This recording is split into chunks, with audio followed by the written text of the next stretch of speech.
দর্শক, আমি এই মুহূর্তে অবস্থান করছি মাগুরা সরকারি কলেজে। আমি একটু ভিতরটা দেখানোর চেষ্টা করব এবং কারা কারা এই কলেজে পড়েছেন অবশ্যই আমার কমেন্ট বক্সে কমেন্ট করে যাবেন।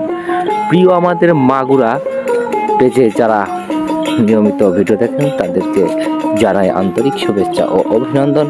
ধন্যবাদ, ভিডিওটি দেখতে থাকুন।